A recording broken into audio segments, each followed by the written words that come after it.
It was in February of 2003. The constable showed up and said, "Hey, you're being evicted for not paying rent." So I called my boss. So I said, "Hey, what's going on?" He goes, "Yeah, I'm done. I don't want any of that stuff. Have a nice life." I just looked out at the sidewalk at all the stuff that was being thrown away, blenders, juicers, cups, and all that. And I scooped it up and put it in my old Chevy van and drove down to San Antonio to an old guy's house and talked for about 20 minutes and signed a lease. We were open less than 3 weeks after the juice joint closed. We just figured it out.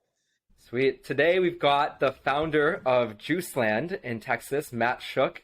He is the kind of guy that has quotes in his office saying, "Gratitude is the juice of life." They have over 35 locations all over Austin, Dallas, and Houston, and serving delicious, fresh juice for everybody who needs it all year round. He's done an incredible job, not just with the business itself, but also creating a community and being present with the people that enjoy his juice. Matt's got an incredible story, and I'm so excited to dig into it today. For all the audience members, could you give a little quick pitch of what JuiceLand is, and we'll dive a ton more into it later on. So JuiceLand is a juice bar, first and foremost. We put fresh juice in the smoothies, which is kind of our signature magic. We have like good music, good folks working, and fun environments. So it's kind of like a whole package of like fresh drinks and vegan food, and also kind of a eclectic, fun, exciting, fresh environment. When you walk into the stores and you just get this overwhelming sense that this isn't just a smoothie shop or a juice bar down the street. In fact, it's pretty iconic now where I go in Austin, thanks to you. But I want to actually take a step back and look at your personal journey and maybe what even brought you to Austin in the first place. Austin was always kind of like a mythic place for me growing up in Dallas. Austin was like supposed to be a lot cooler, a lot more of a like alternative lifestyle, a little more bohemian. And so when I got my first chance to come here in high school, I was visiting a friend that was older, that was already in college. And I got a real taste of what the town was about. Just like I was like, oh, it's laid back, it's slow paced, it's kind of easy breezy. So I kind of fell in love with it the first visit. And then I was going to college out in East Texas, and my girlfriend at the time, who's now my wife, I met her in high school. We're high school sweethearts. Wow. I was going to college in San Marcos, which is a small town south of Austin. It's got like a river that flows through the campus. It's got beautiful spring-fed water, and people like down there were even more laid back than Austin. It's like a really slow-paced, small college town. So anyway, she was going to school there. I was in East Texas, which was like 4 hours away, and I was really missing her and like deciding to like come visit her every weekend. And after about 3 months of that, I decided to just move to Austin. So I was 18 years old when I moved here. It was to be closer to her, but also to be in, the live music capital of the world is what they said. But, I just knew like all the big bands that I liked would come to Austin. And a lot of my friends were going to UT at the time, University of Texas. So it all just kind of clicked that like that was the place for me. That's cool that what brought you over partially was Austin being the live music capital of the United States. I saw that you studied some form of music in college, right? Could you tell us a bit more about that? Well, I was never really serious about college.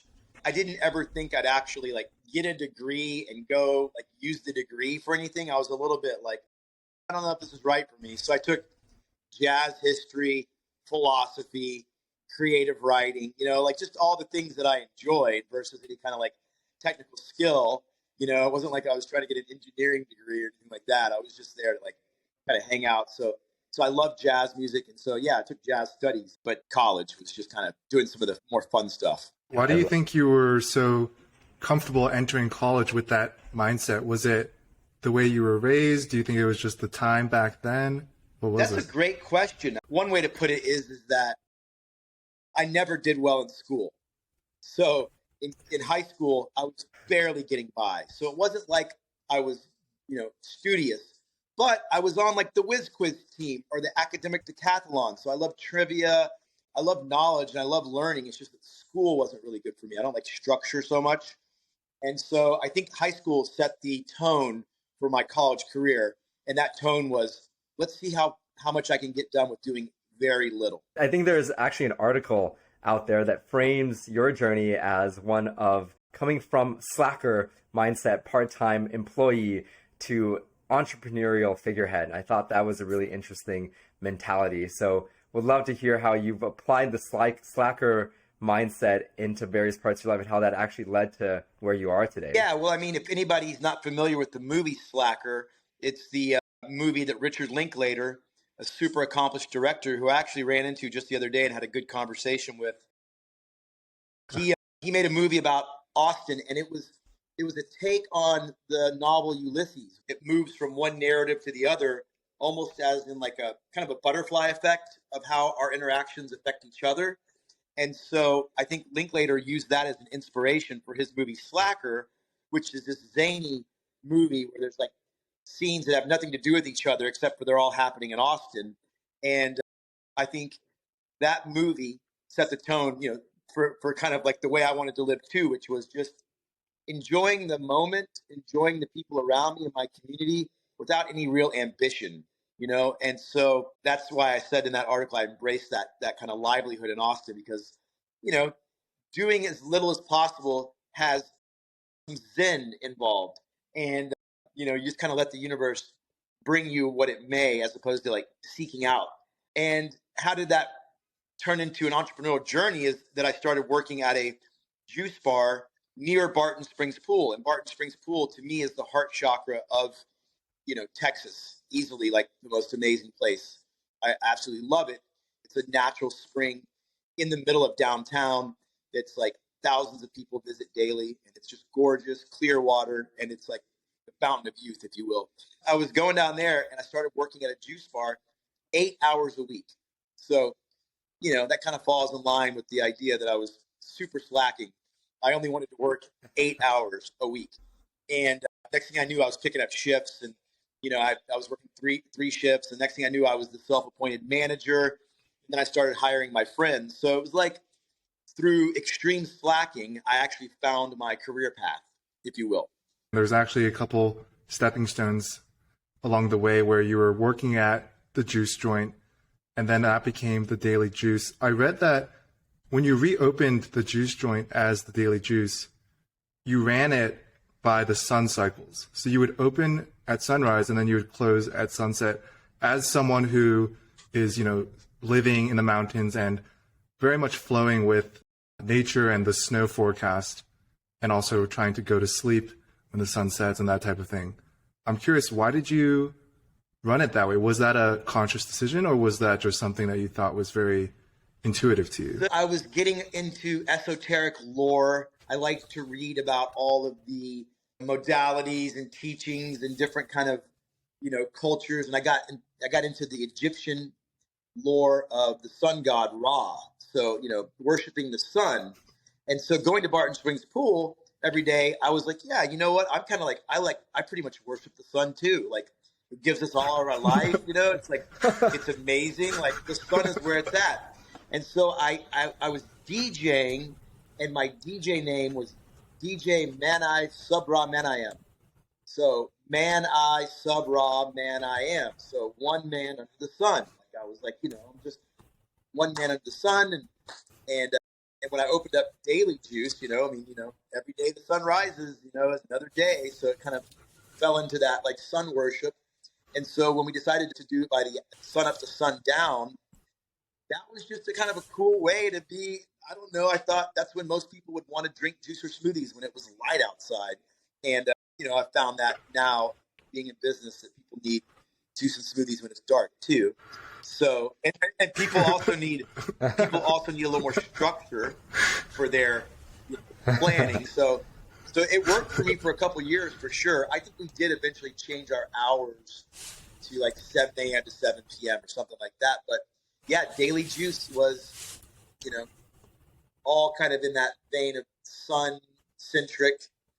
And yeah, even our logo kind of looked like a sun. And it was fun because I lived upstairs. If you're ever at the Daily Juice, that now is the JuiceLand on Barton Springs Road, there's a little house upstairs. So I got to move in there, and it was a pretty amazing commute down steps every morning.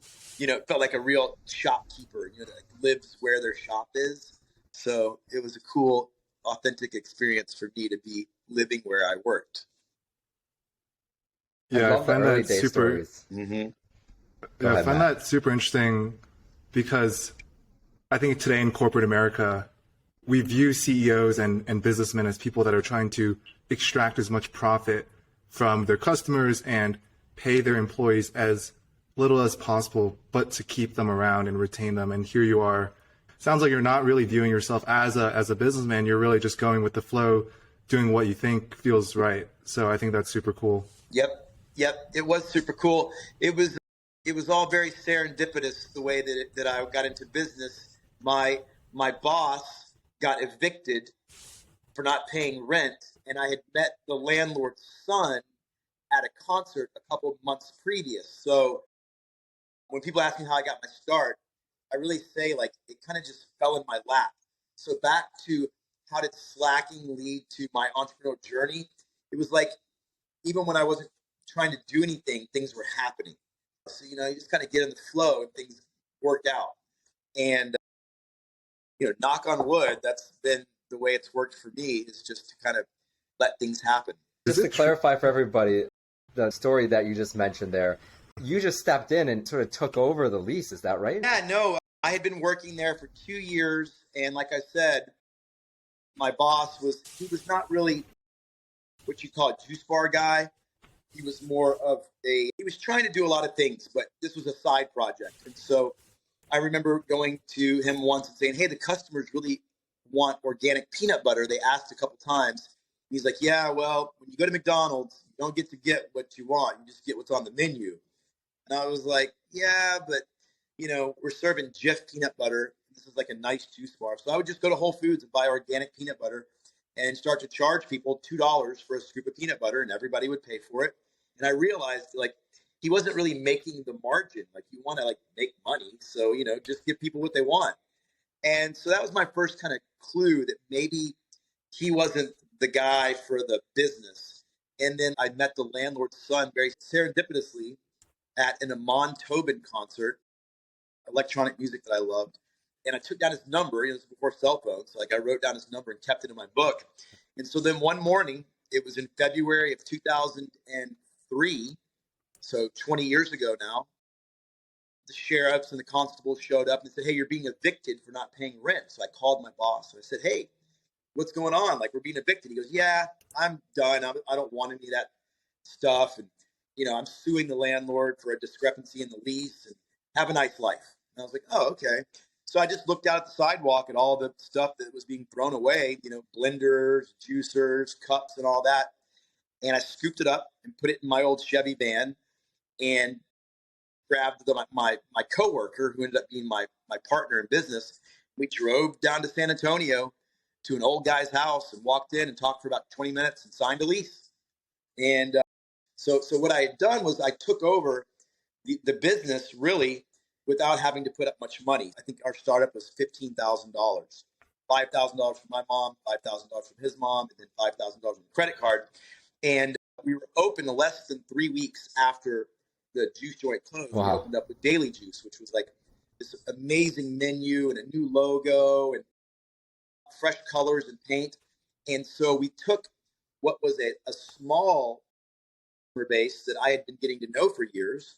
And after about a year, it was like we were so busy we didn't know what to do. It was super cool because we took the basic concept of a juice bar and added all the flourishes, the fresh coconuts and the organic vegetables and all of the like superfoods and the cacao and the acai and all those things. And this was 2003. So it was before you saw that many other places. Yeah. Yeah. So that was March 3rd, 2003 that we opened Daily Juice. In that moment, when you're getting that call and your boss is saying, we're done, it might sound like at first thought, you're like, oh, I'm out of a job. But then you're at the sidewalk and you see all the stuff. And it's literally a story of one man's trash is another man's treasure. How did you know, or did you even know at that moment when you're picking up the stuff, you're like, we're going to start a new smoothie shop? Or were you just trying to like salvage the stuff that wasn't complete That's trash. it. I was just trying to salvage things, and at the same time, I probably knew that this was a great opportunity. It was like a big wave, and I was just surfing it, so I wasn't thinking a whole lot. I was just surfing the wave, you know? Yeah. What's really cool is that the guy had asked me if I wanted to buy the business from him maybe 3 months or 4 months previous. And so I went to my mom, you know, I was only 23 or 24 years old. I didn't have any money. And I said, hey, Mom, the guy I'm working for wants to sell me the business. She goes, well, what's he going to sell you? And I was like, you know, the sign and, you know, the equipment. And she's like, well, does it make any money? I was like, no, I don't think it makes any money. She's like, well, what are you going to buy it? You know, like, what are you going to buy a business that doesn't make money? And I was like, oh, good point. So she kind of talked me out of it. And then, you know, we still ended up getting the business, if you will, just by waiting it out. I love that framing. It's like a business isn't just the physical assets, the signs, it's the people that visit your shop every day. And you brought the business with you when you moved onto your new place, right? You brought all the loyal customers and the people that you served organic peanut butter to on the side because you knew that's what they wanted. Totally. In fact, the menu that I worked at the juice joint was 4 things on the menu. Number 1, number 2, number 3, and number 4. Those were the names of the drinks. And they were all super basic. And so we were using like whiteboards to create cool drinks. And the first drink that I remember creating that I put up on the whiteboard, a woman tasted it and she was like, oh my God, it's so sublime. So we called it the Subliminator. I think it was like $8 or $9, which was like $4 more than the other smoothies on the menu, number 1, 2, 3, and 4. So it was like double the price, had tons of ingredients, and it became really popular. So when we opened up Daily Juice, the entire menu was full of drinks with great names. So those customers that liked a little bit of what we were doing, they came in and they're like, oh, finally, somebody's giving us like the full experience. Those early days, we started to see our bumper sticker show up on cars. Like, it was almost like overnight where I was like, whoa, like people really like us. This is like really happening. And we'd get long lines out the door. You know, it was just one of those it caught fire in a good way. At what point did you realize that there was something here? I mean, it's obviously really invigorating to see these long lines, but at some point, like you're 23, 24, you don't have money. Was there a moment where you're like, all right, we're going to go all in. We're going to start opening new stores. We're just going to turn this into a business. Like, was that a thing? No, I think 4 years went by before we opened a second location. So for like 3 years, I think I was just living in La La Land where I was like, this is as good as it's going to get. And I'm totally satisfied. And, you know, it's just so much fun and just meeting people. And, you know, it's fun to be a young business owner. You know, I mean, it really opened a lot of doors for me just when it comes to like meeting people in the community. And I always tell my staff over the years, like, talk to the person on the other side of the register, you know, talk to the customer, and you'll be shocked who you're talking to. Like, the more you ask questions and dig in, you're like, whoa, people are doing really cool things. And so you can find out. So I consider myself kind of like a bartender or a barista, you know, like that's kind of the same thing I was doing. I was learning a lot about health and wellness and, you know, people that take good care of themselves. And we're not just evolving like physically, but also spiritually. There's a lot of people that would come in and you were just like, oh, wow, you're deep. You got some stuff going on. Like, I want to learn from you.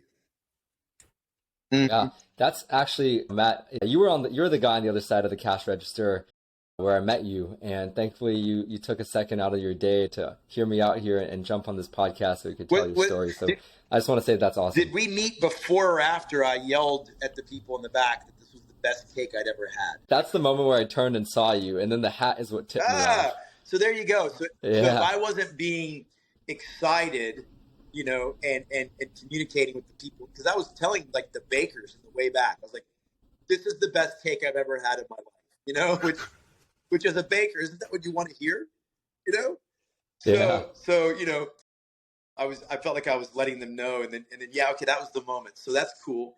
Yeah, that's my thing also about my businesses. I just love creating fun moments where people feel like they can express themselves and connect with others. Whenever I'm working, I'm always trying to like be like, yo, what are you doing? What are you thinking? What do you want? I'm trying to engage because that's where the magic is. Now you have so many locations.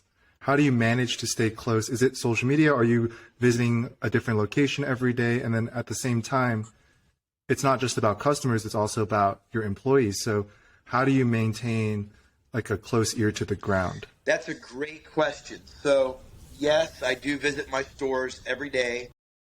I get to Houston and Dallas as often as I can. The culture of JuiceLand is the same in Austin as it is in Dallas and Houston. So when you go to a shop in those cities, you're kind of like, oh yeah, wow, this feels like JuiceLand.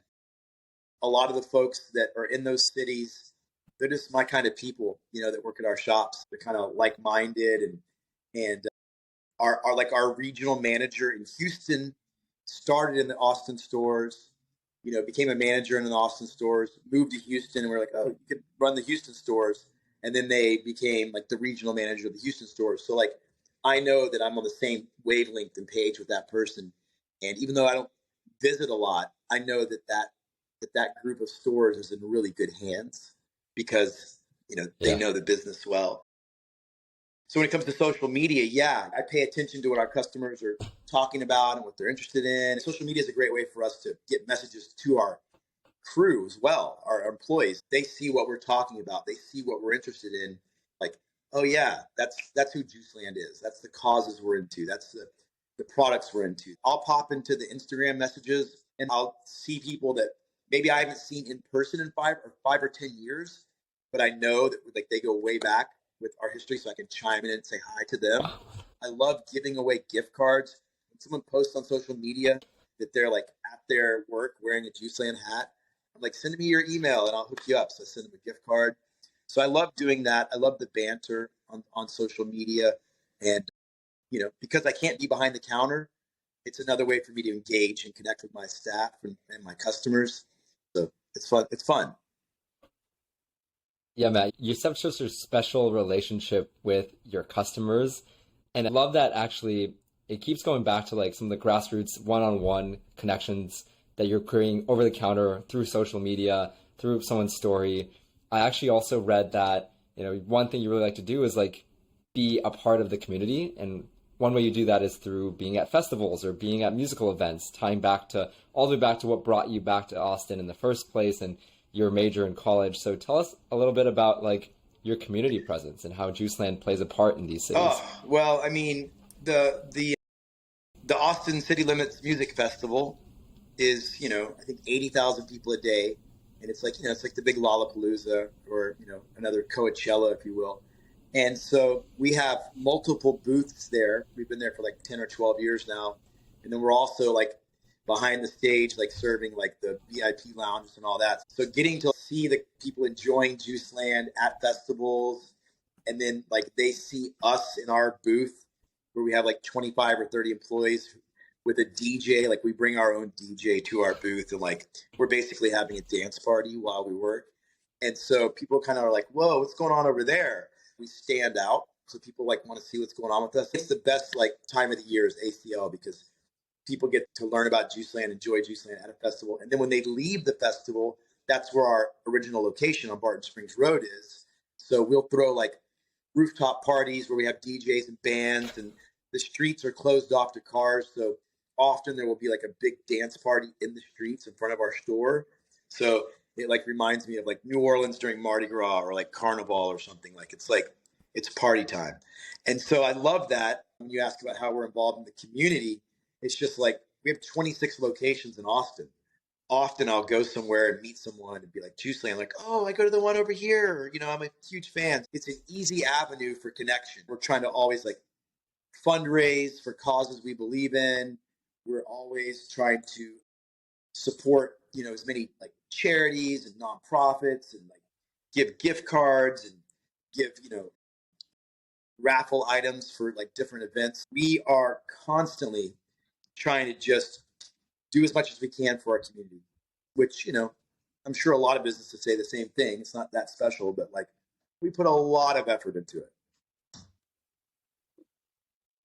I'm curious what your business philosophies or principles you follow, because you definitely don't seem like someone who's in it to maximize profit and scale as quickly as possible and all that sort of thing. How do you balance this joy that you instill into the business, customers, employees, while also still remembering that you have a business to run? Yeah, we've got a bunch of different core values. I mean, I'll list them in order of importance to me. The first one is welcoming. A lot of juice bars used to be kind of some of them still are, a little snobby, kind of elitist, kind of like, if you're not in this club, you don't really know what's up, you don't know the health benefits, or you can't afford to come here because it's like $15 for everything.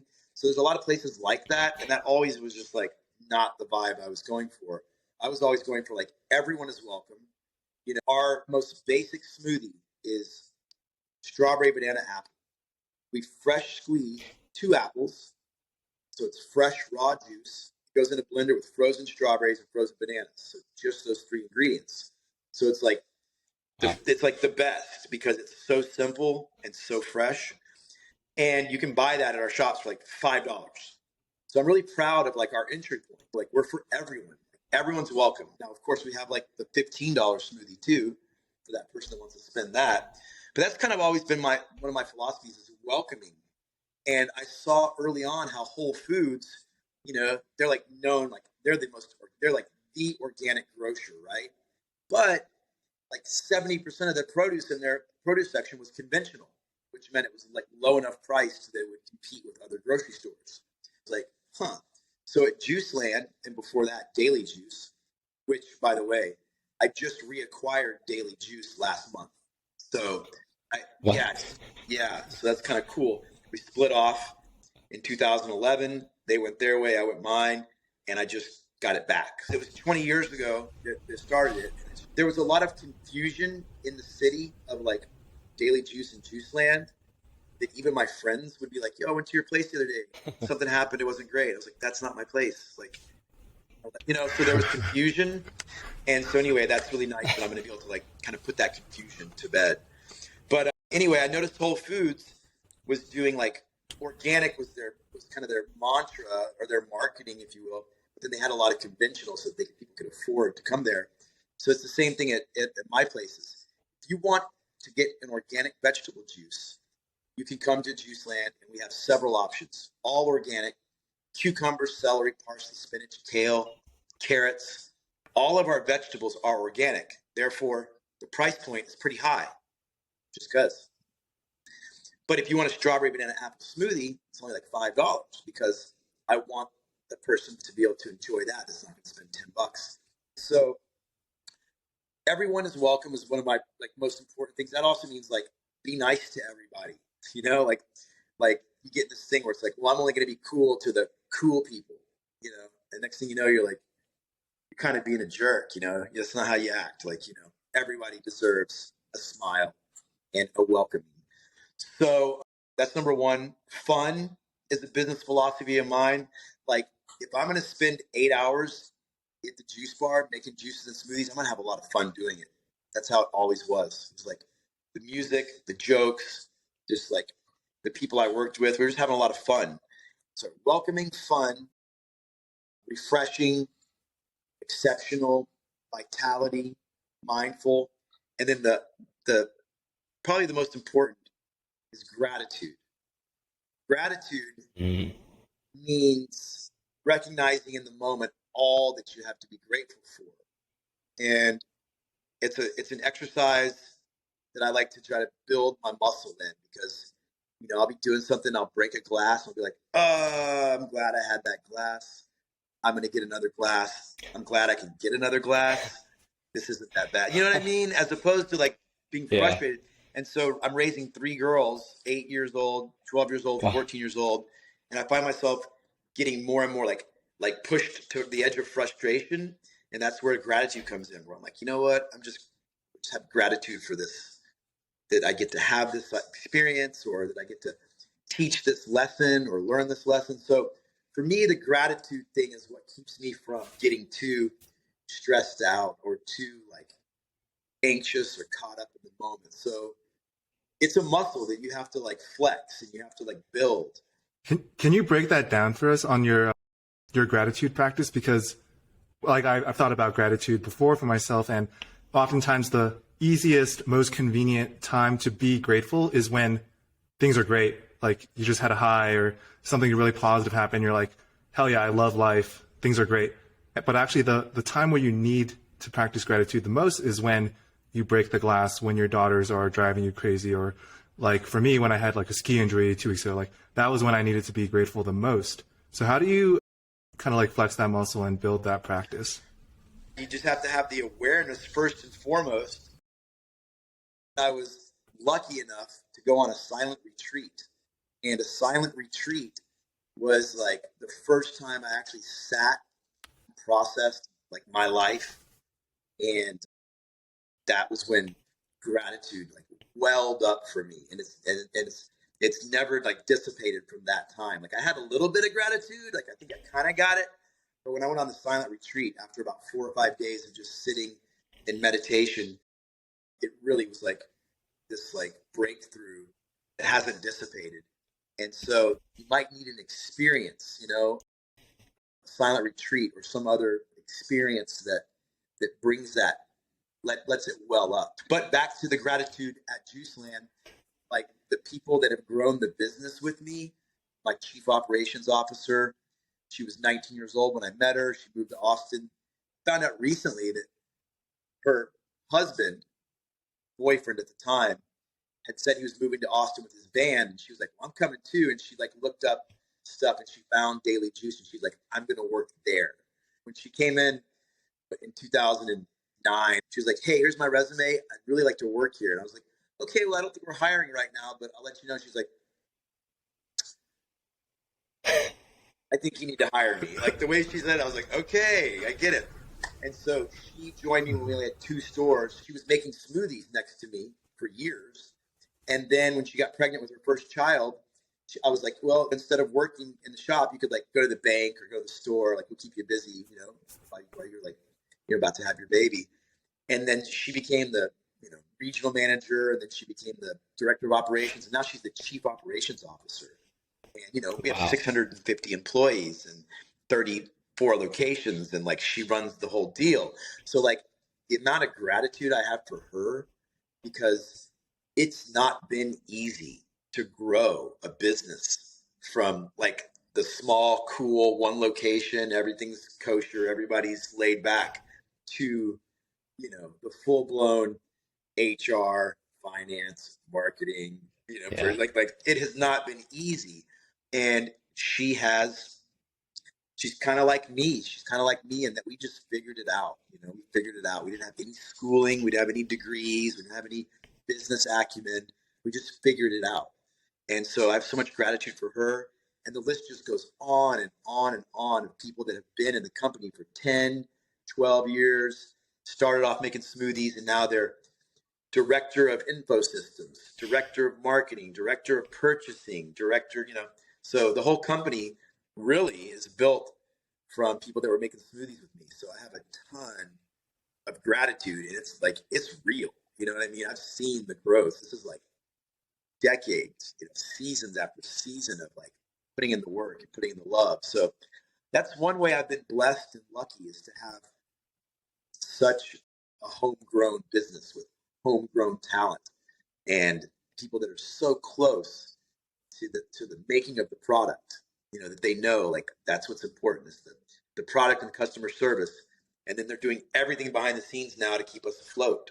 So that's been pretty cool. So I think I answered your question about business philosophy, because really it's the core values of the company that are my philosophy. I think it's undeniable how authentic you are when you talk about JuiceLand, when you talk about the people working at JuiceLand. And I've even heard you refer to everyone you work with as a form of like temporary family, right? You guys all like built this business from this one shop all the way to what it is today.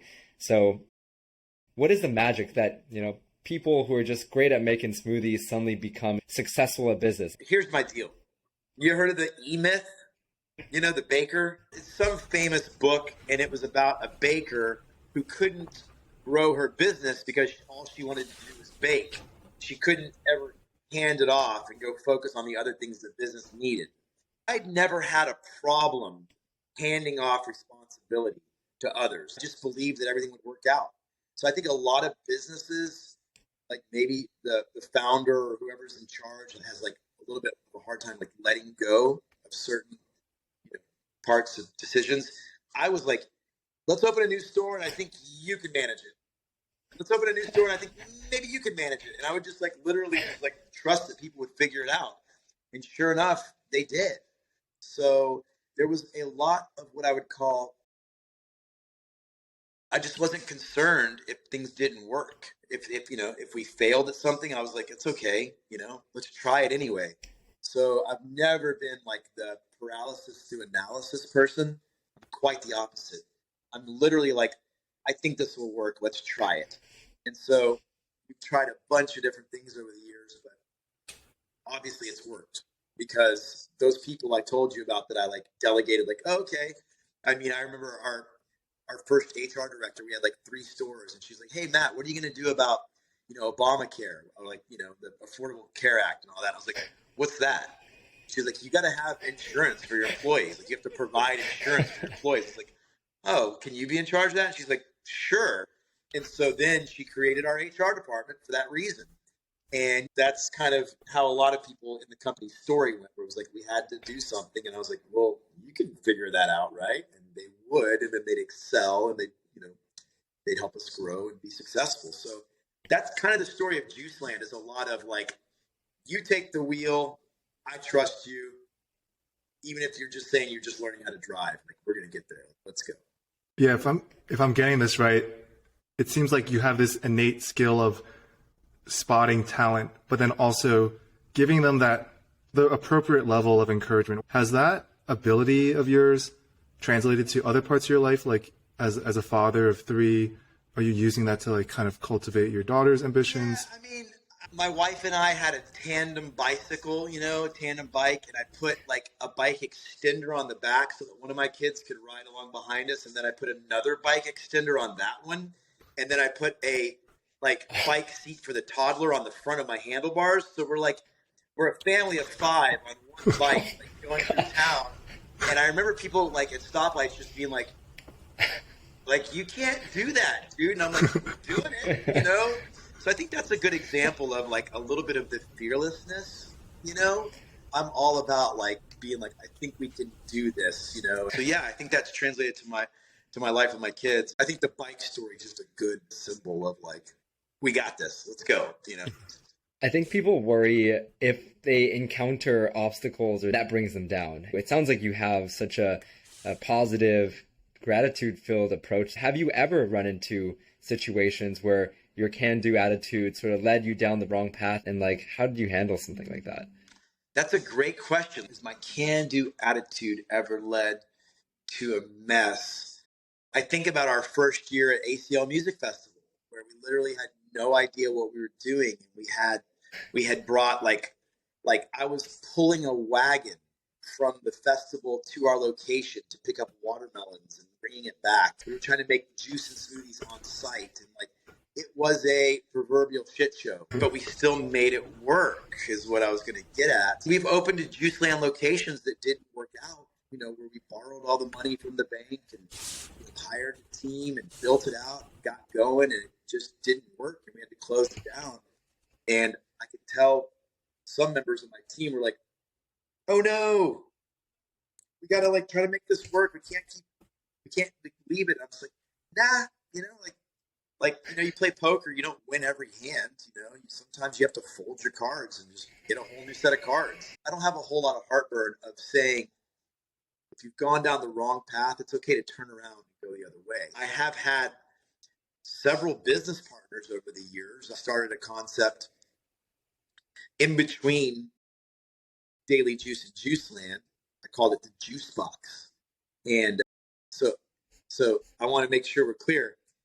Juice Joint, Daily Juice, Juice Box, JuiceLand. The common theme there is juice. And so juice became a bad word, I don't know, about 7 to 10 years ago somehow. So places like Jamba Juice dropped the juice from their name. They're only called Jamba now. So Juice Press in New York is called JP. They don't want to be called Juice Press. Oh. There's a big private equity concept out of California that's everywhere now called Pressed juicery is what it used to be called, but they dropped the juicery. So like all these like private equity firms decided juice was a bad word based on probably some polling they did, because I think people thought juice was too sugary. And so anyway, I was always like, juice is what we're going to have in our name no matter what, because people want the juice. People want juice. Like, these private equity guys are wrong. So even though smoothies are a majority of our business, juice is where it's at. So what was I saying about juice box? I had a business partner and it didn't work out, but I was fine when it came time to just like split and just take off and be like, let bygones be bygones. Because the way I see it is, in any relationship, like if you're dating somebody and you get engaged and then you break it off, or you get married and then you get divorced, or whatever it is, you learned something from that person. And you should take the good things you learned and just be grateful that you had that lesson and not hold any grudges. Like, I'm not holding any grudges out there. That's the way I look at it. I'm staring at my notes, and I realize I have quite a few questions that are very unrelated. So I just realized at some point I'll just have to start firing them off. So do it. Yeah. There's this video of Giannis Antetokounmpo, the NBA star. He's Nigerian, and there's a video where he's talking about tasting a smoothie for the first time when he comes to the US. And I just kind of took it for granted. I was like, I love smoothies. I grew up making smoothies, drinking smoothies. And I was just wondering, like, why aren't smoothies more popular? And I felt a little bit of gratitude, like what we were just talking about earlier, that I was able to, have smoothies in my life. In like south of the border, like Mexico, licuados are what I'm used to. Smoothies that are really kind of thin. So at JuiceLand, it's got to be thick.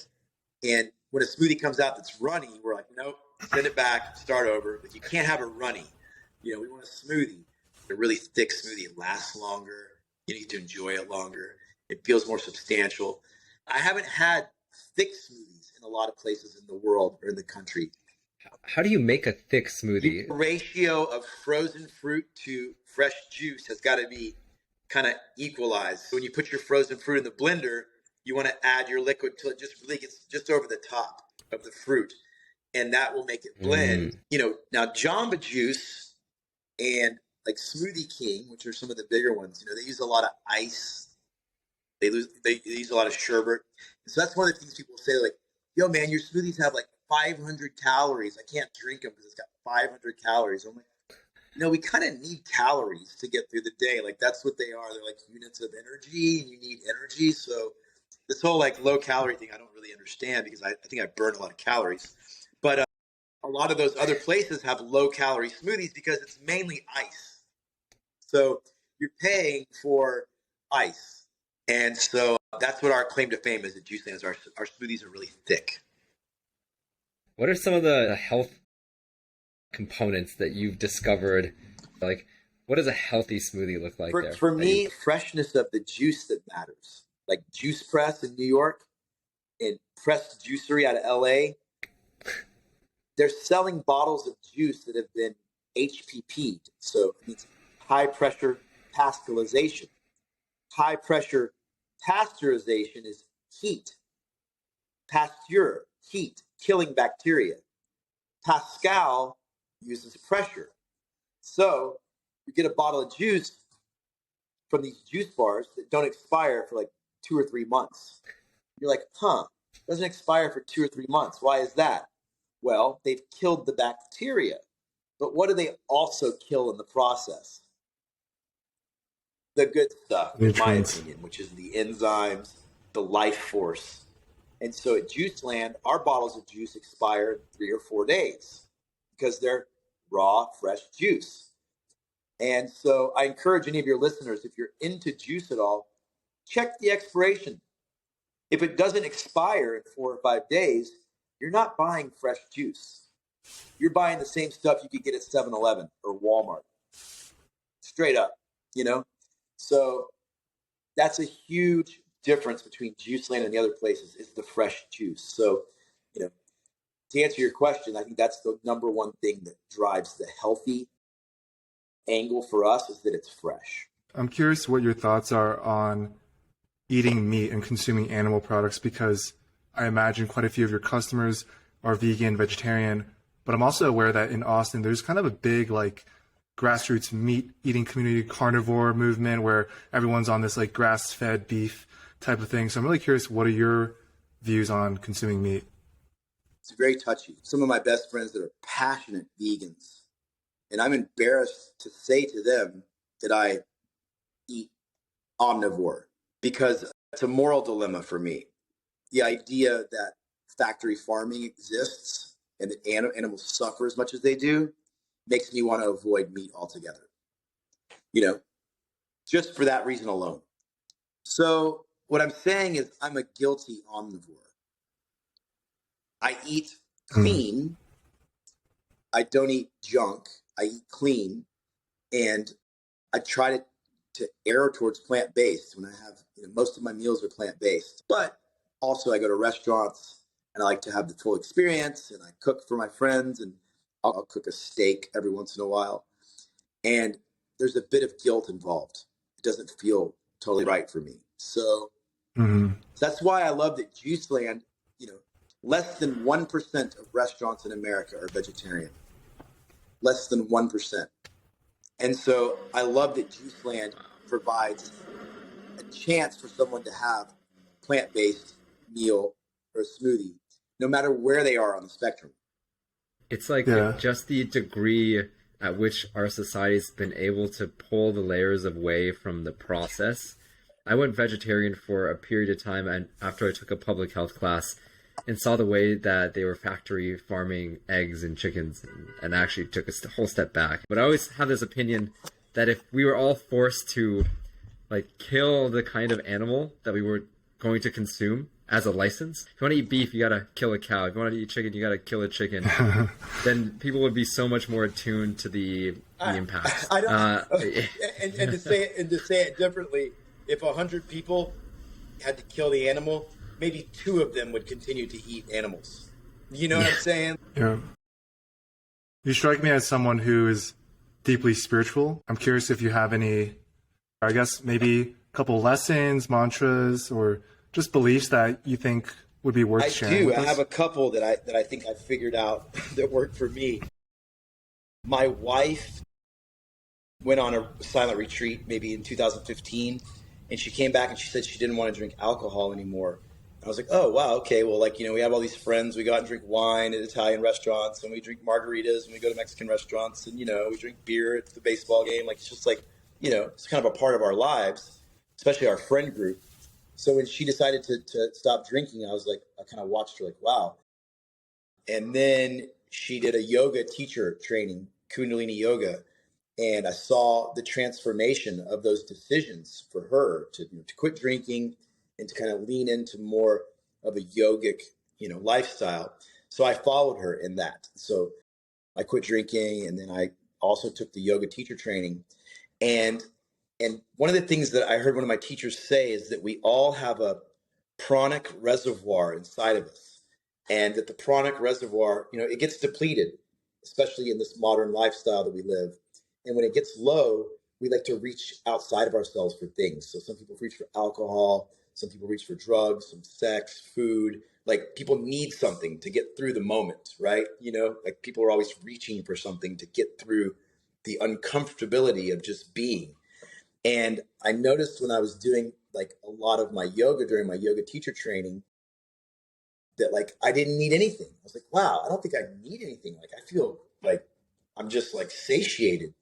And the teacher said that, when you do enough self-care, or you're living a, I think the word sattvic lifestyle, that you fill up your pranic reservoir. So you'll see people, especially yogis and, mountaineers and just different people, even surfers, people that they seem like they're fulfilled, and they're not reaching for something else. So I think that might be true, that if you put enough intention into being in your body and being healthy, that you don't need to reach outside of yourself.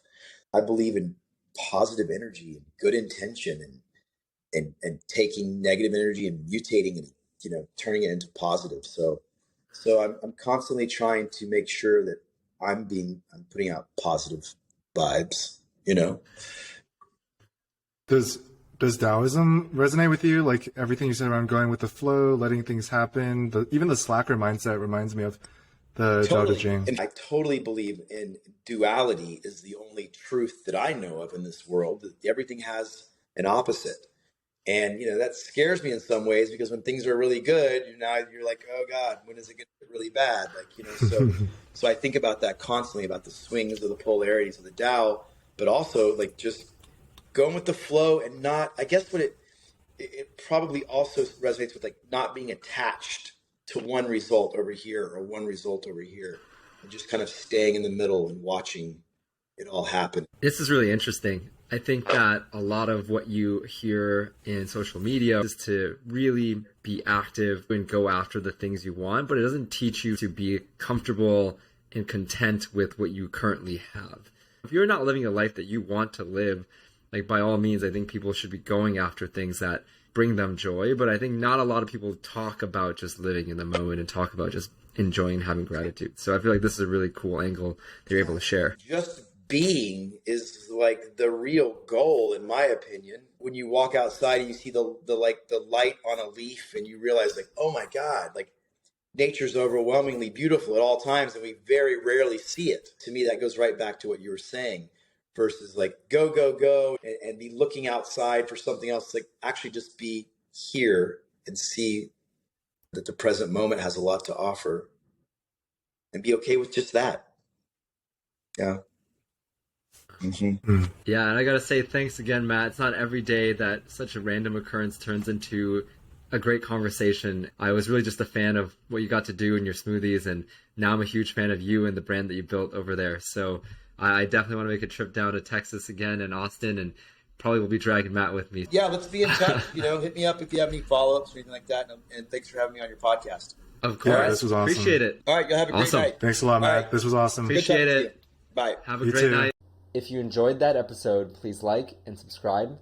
We're just getting started to tell the stories of these amazing creators, athletes, and entrepreneurs. Drop a comment below on what was your favorite part of this episode, and stay tuned because we're going to be releasing new episodes every 2 weeks for On the Rise. See you next time.